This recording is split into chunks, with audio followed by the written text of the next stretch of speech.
Bonjour à tous, nous commençons un nouveau Pérec, le 8e Pérec, Mishnah Aleph, la première Mishnah.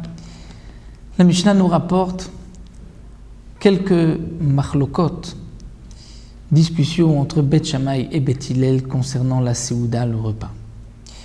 La Mishnah commence et l'Udvarim, voici les choses sur lesquelles chez Beth Shammai et Beth Hillel bas Seouda, sur lesquelles Beth Shammai et Beth Hillel, les élèves de Shammai et les élèves de Hillel sont en machloket, bas Seouda au moment du repas.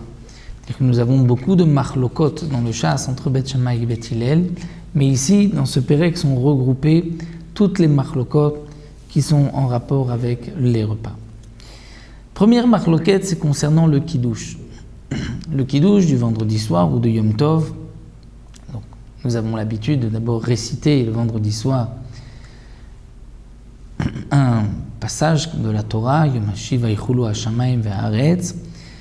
Et ensuite, une fois qu'on a terminé ce passage, on dit deux bénédictions. La première bénédiction, Baruch Ata Hashem, Elokeinu melech olam boré peri hagefen, pour le vin que nous allons boire. Et la deuxième beracha, qui est en fait le kiddush, on va sanctifier le jour de Shabbat, qui se termine Baruch Ata Hashem mekadesh ha-Shabbat. Ici, la Mishnah nous rapporte que d'après Beth Shammai, on devra inverser l'ordre. Nous suivons la halacha comme Beth Hillel, on dit d'abord Boré Peri Hagefen et ensuite Mekadesh HaShabbat.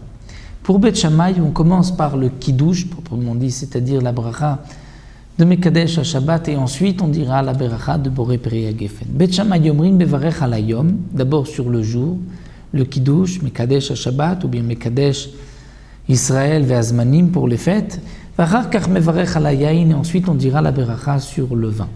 Ça, c'est l'opinion de Beth Shammai. Et Beth Hillel nous disent que non. Mevarech ala yain, varkach mevarech ala yom. Hillel nous disent d'abord la beracha sur le vin et ensuite la beracha sur le jour, sur Shabbat. La raison de Beth Shammai est rapportée dans la Gemara, c'est que Beth Shammai pense que pourquoi on apporte du vin au moment du kiddush? Pour le kiddush. Donc il est évident que c'est la première beracha, la beracha du kiddush de Mekadesh à Shabbat. Ensuite, on doit boire le vin, donc on dira la bracha de Boré Peri Hagefen juste après.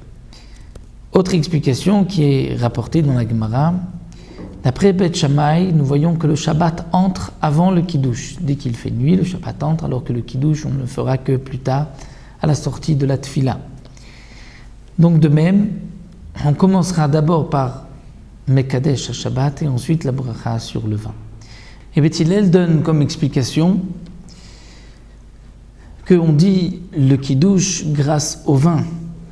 Et donc c'est pour cela qu'on doit d'abord faire la bracha sur le vin et ensuite sur le yom. Autre explication, c'est que le vin, la bracha du vin, elle est plus fréquente, c'est-à-dire lorsqu'on boit au long de la semaine du vin, on dira la bracha de Boré Peri Hagefen, alors que le kiddush, ce n'est qu'une fois par semaine, le jour de Shabbat, donc il est moins fréquent et nous avons un principe, tadir, vesheno tadir kodem. Lorsqu'il y a quelque chose de fréquent, quelque chose qui n'est pas fréquent, on commence par ce qui est fréquent. Donc voici pour la première machloket entre Beth Shammai et Beth Hillel. On poursuivra, mais que d'autres machloket dans les Mishnayot qui vont suivre.